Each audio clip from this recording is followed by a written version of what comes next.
पगली के भइल बाटे पगली के भइल बाटे पागल के दशा पगली के भइल बाटे पागल के दशा पगली के भइल बाटे पागल के दशा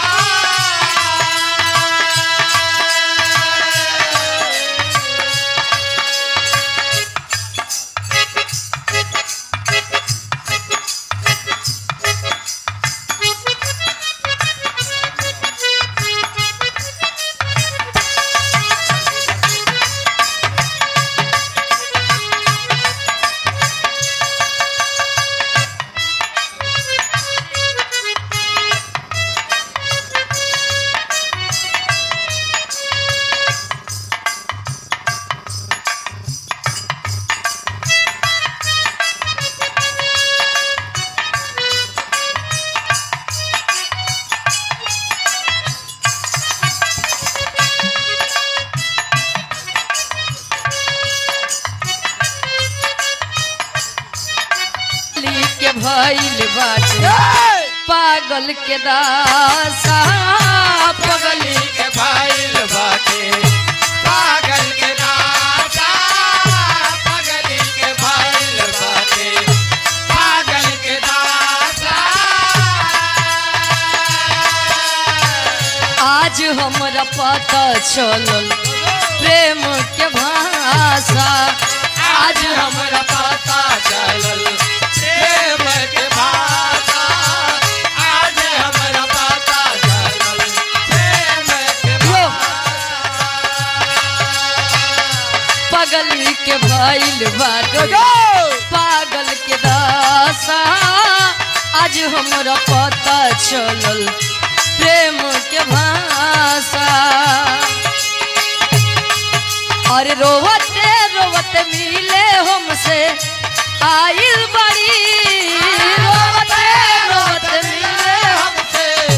आए बड़े रोते रोते मिले हमसे आए बड़े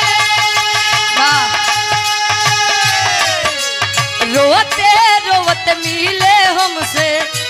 आइल बड़ी हमारी जान आज हरदी से लिपाइल बड़ी हमारी जान आज हरदी से लिपाइल बड़ी हमर जान आज धरती से लिपाइल बड़ी पागल के भइल बड़ी पागल के दाता आज हमरा पता चलल प्रेम के भाषा पागली के भइल बड़ी पागल के दाता आज हमरा पता चलल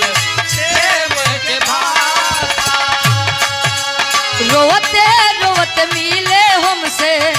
आइल बड़ी रोवते रोवते मिले हमसे आए बड़े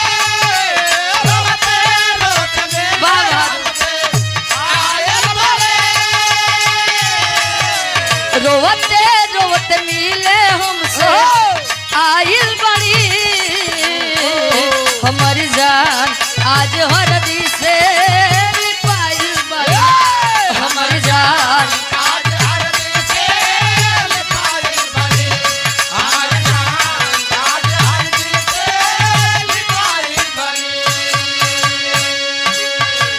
ई तो मान ला आप सबके समझे खातिर बुझे खातिर बाबा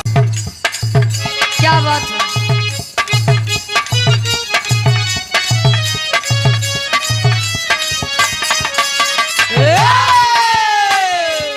मार्केट में बड़ी तहलका मचाए हुई कहा जाता है मार्केट में जहर और मिठाइयाँ दोनों मिलते हैं खाना क्या है आपको ये हमें और आप पर निर्भर करता है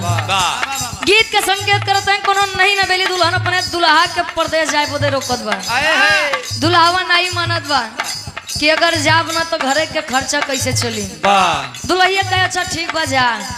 लेकिन हमारे कुछ बात सुन के तब जा दुल्हिया का बका कहे